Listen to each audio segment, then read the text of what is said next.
to Escape and Journey. Don't Stop Believin', Northeast PA's classic rock. There are certain facts that everybody just accepted growing up. No questions asked. Good morning. It's the Prospector Show on Rock 107. Kate, you probably heard one of those quote-unquote facts again in a new Progressive commercial where they talk about swallowing 8 spiders in your sleep. Yeah, and we all reacted the same way. Wait, what? Well, Kate, it's one of those things that we've all carried around forever, like cracking your knuckles causes arthritis, or waiting an hour to eat or to swim after eating, you know what I'm saying, or gum staying in your stomach for 7 years. Turns out some of the quote-unquote facts we grew up with are complete nonsense. This morning we crack open another edition of Your Whole Life is a Lie. There's nothing Prospector likes more than to kill a misconception. Time for Your Whole Life is a Lie. Many people believe the average person swallows 12 spiders while sleeping in their lifetime. The truth? You most likely do not swallow spiders at all when you sleep. Now, some people say 8 spiders a year. Some say 12 in a life. 8 in a year, 12 in your life. Neither one is even close. The myth flies in the face of both spider and human biology. 3 or 4 spider species live in most North American homes, and they all tend to be found either tending to their webs or hunting in non-human areas. During their forays, they usually don't intentionally crawl into a bed because it offers no prey. Unless you have bed bugs, in which case you got bigger problems. More than anything, spiders would likely find a sleeping human terrifying. A slumbering person breathes, has a beating heart, and probably snores, all of which create vibrations. And vibrations are how spiders interact with the world. These movements would warn spiders of impending danger. Now, from the standpoint of human biology, the oral spider myth also seems ridiculous. If a human is sleeping with his or her mouth open, he or she is probably snoring, and thus scaring off those 8-legged transgressors. But if they weren't scared off, people would be likely awakened by the sensation of a spider crawling all over their faces and into their mouths. Think when you tickle somebody when they're sleeping with a feather. See how quick they get up. So you can rest assured this myth about 8 in a year or 12 in a lifetime doesn't have a leg or 8 legs to stand on. So if you believe the average person swallows 12 spiders while sleeping in their lifetime, your whole life is a lie.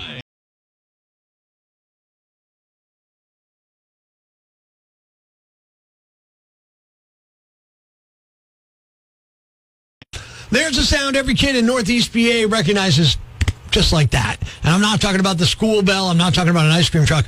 I'm talking about your mom yelling your government name like she just caught you setting fire in the garage. It's Prospector Show on Rock 107. Good morning, I'm Prospector. Good morning, I'm Kate. Mother's Day is on Sunday, and moms all had those sayings. The little phrases they repeated so much, it's burned into your brain. Yeah, like wisdom or threats disguised as wisdom or stuff you ain't like, what is she talking about? And then as you got older, you're like, oh, no, I get it. She was right. So that's what we want this morning. The momisms you grew up hearing over and over again. And, of course, we'll take them on open mic, on the rock lines, on social media. And speaking of the rock lines, we're going there right now. What's your momism, Rock 107? Yeah, I got one. My mom used to tell me, if you don't quit that, you'll go blind. She's lying to you, man. What's your name, man? Bill. Social media, what do we got? Ooh, Ed, from your Facebook. You're going to sit there until you learn to like it. Woof. Yeah, good luck on that shot. I was way too stubborn for that. Crystal from your Twitter said, when my son gets hurt after doing something stupid, I tell him, if you're going to be dumb, you got to be tough. That's a great line. I never heard that one before, but man, I like that a lot. Out of the rock lines, your momisms, Rock 107. I get so mad, she goes, oh, I just want to break your face. And we'd be like, how do you break a face, Mom? I'm not sure I'd ask her to find out. I don't think you want to know. We still don't know. She still doesn't know. That's just something she'd always say. Rock 107, your momisms. Well, one of them used to be, never trouble trouble, and trouble will never trouble you. I like it. That's smart. Noted. Okay. Christina from your Instagram, eat what I cook or starve. Yeah, my mom was big on that one, too, especially once I was able to, like, make a sandwich. She'd be like, you figure it out, dude. I was so spoiled. My mom made whatever I wanted. It's very nice for you. It explains a lot. I know. I got texted in the rock lines. My mom always said the early bird gets the worm, but the second mouse gets to cheese. What? Ah, I get it. I guess. I don't know. Chris from our TikTok. I'll give you something to cry about. There we go. That's a big one. We're going to the rock lines, Rock 107. Momisms. What you sow, you shall reap. That was a big one for your mom, huh? Yeah, that was a good one. She was right, too. Let me tell you what, Prospector. Absolutely, she's right. It sounds like you may have been a trouble kid. No, I didn't give her too much of a problem. A little bit here and there. Too much of a problem. I'm quoting that for him. Valerie from your Facebook. This is a crazy one. Whenever I asked to get my ears pierced, my mother would say, if God intended you to have holes in your ears, he would have put them there. Yeah, you never heard that before? No, I don't know if I like that. I heard that many times growing up because not from my mom, because my mom was pretty permissive. Grandmothers were like, when I got my ears pierced, they were like, really? And I'm like, whatever, dude. Frank from your Twitter. I'm not one of your little friends. Well, because you'd be like, well, Bob's doing it. Like, well, I'm not one of your little friends. You can't do that or whatever. Or going to the Rock Lounge. We need your momisms, Rock 107. Mother used to say, if it doesn't feel right on the inside, you probably shouldn't be doing it. A simple message, but absolutely true. What's your name? Joe. Joe, your mom was a genius, man. I thought so, too. That's a great one there. The gut feeling. Yep. That's a great one. Yep. And Tina from your Facebook. Just wait until your father gets home. That is the ultimate momism on Rock 107.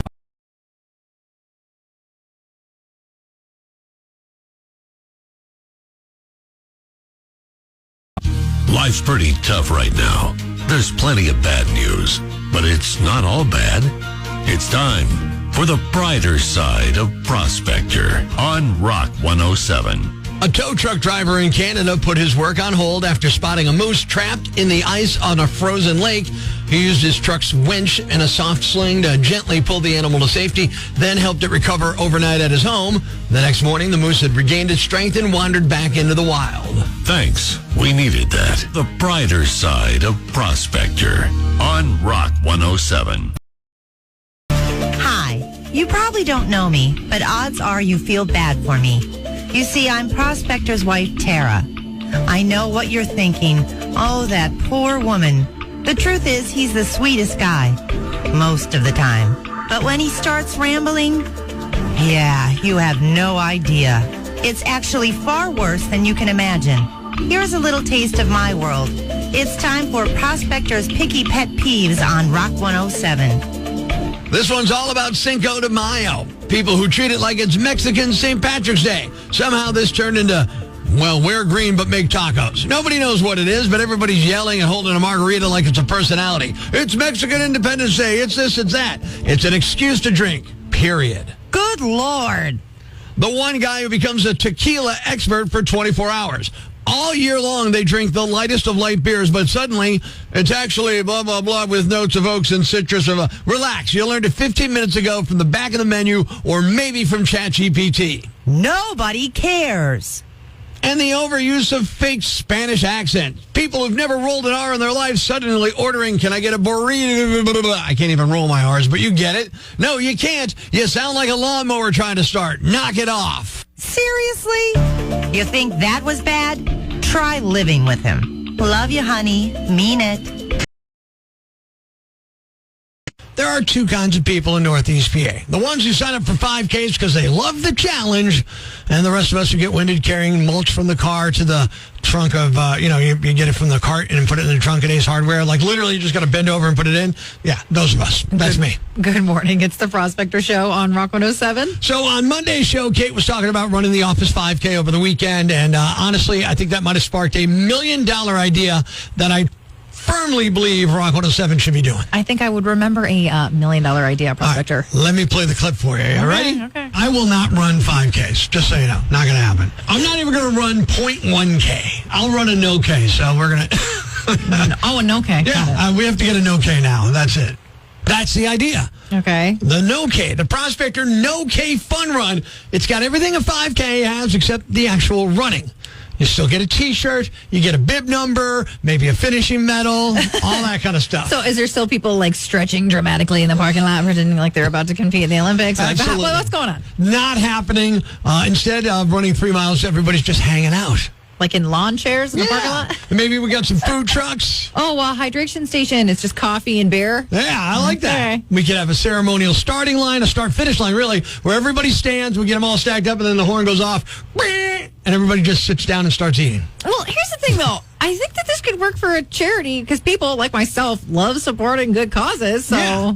And you know how many people hear like 5K and think, well, I don't own athletic socks. My sneakers are walking shoes. This is for the rest of us. I think you're right. A charity angle would be good for this. This is for people whose fitness watches send notifications like, you alive, dude? And you know the hardcore runners are going to get mad, but like, just relax. You've already got every weekend booked until November anyway. And True. This is, it could be a fundraiser for people who believe cardio means walking into sheets and walking back out. I like that, yeah. And maybe mozzarella sticks and a hamburger in my hand, and I'm good to go. We can actually make this happen. The Prospector No K Fun Run. No running, no pressure. Just hanging out for a good cause, like the beautiful, lazy weirdo that you are. And I got a charity in mind already. This might be the only race in NEPA where the winner gains weight.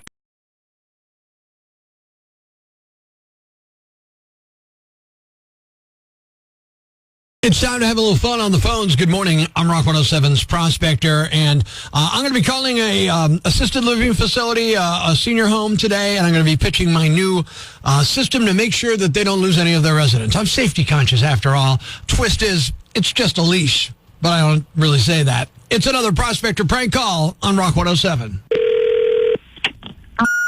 This is Betsy. Yeah, Betsy, hi. My name's Rick. I wanted to know, can I speak to the manager? The manager's not available right now, but I'm the assistant. Oh, okay. Maybe I could just pitch this to you, and you could relay the information to the manager. So if you could write this down real quick, how many beds do you keep at the facility? We have 85. Okay. So one of the issues is keeping track of those seniors who may not be able to keep track of themselves. So I have a product that I think can help with that, and I'd love to come by and drop a couple of them off if you guys are open to it. Maybe it's something you could try out. It's part of our pilot program. Okay, go ahead. All right. So what it is, are you writing this down? Yes. Okay. The name of my product is the Sunny Day Elasto Restraint System. You can just abbreviate that. So what it does is it allows for your residents to get in the sun, some time in the sun, out of doors. Maybe they used to love gardening. Maybe they did croquet, just outdoor activities. And I'm sure you do that from time to time. You get them outside, right? Yes, we do.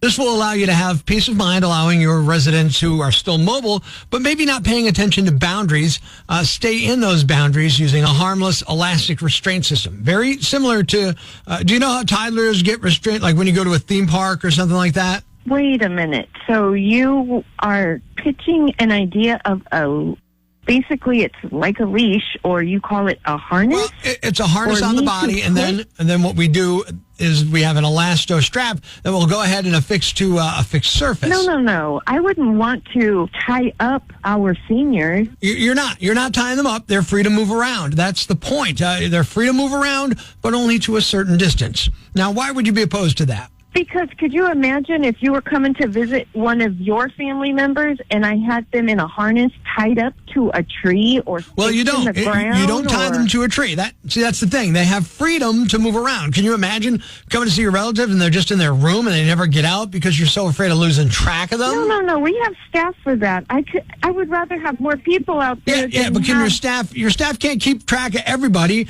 Am I right? I mean, it's a challenge. Would you at least admit that? It is a challenge, but could you imagine? And you've got to be on your toes all the time. This allows them to have freedom. If I had 10 seniors outside, and they are staked to a harness and whatever they're attached to, and they're out there gardening and they can't go any further, it's like a circus. It's not a stake. It's like it's freedom. Think about it. It's not dog. You're thinking of it the wrong way. We don't use a stake. We have a corkscrew attachment that you can screw into the ground in case you don't have a surface area. I'm sorry, a corkscrew. That's just like a stake. No, I'm sorry. Whose idea is this? Who told you to pick this? My name is Rick. I'm the inventor. I'm the one who came up with... I'm sorry. This is crazy. This is no invention. This is ridiculous. You know what? You're right. It is ridiculous. It's not real. It's a prank call. It's the Prospector prank call. You're on Rock 107 right now. What? No, I'm not. Yeah, Betsy, you are. You're on Rock 107. It's not real. It's horrible. I was like, gosh, what? Yeah, I would never. You're right. It's horrible. Could you imagine? Oh, my heart's racing. Oh. One. It's horrifying thinking about how bad this could have gone.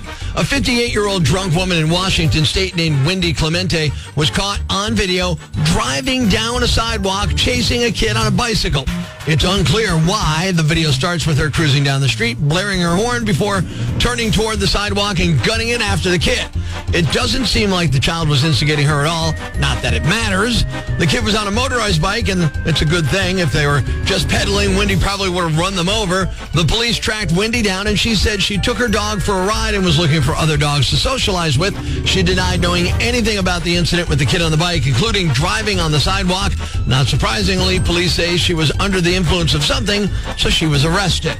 Nominee number 2. Nothing says setting a good example for the kids, quite like turning a Pop Warner football game into a live episode of WWE SmackDown.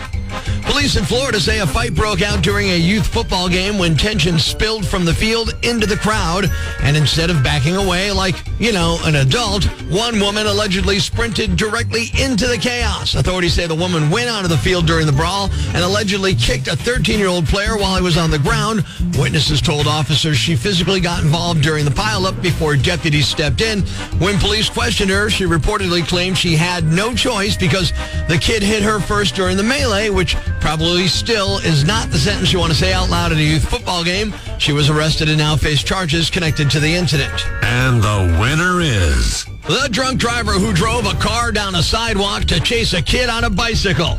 You're the Yambag of the day, and we'll move on to Friday's Yambag of the Week competition.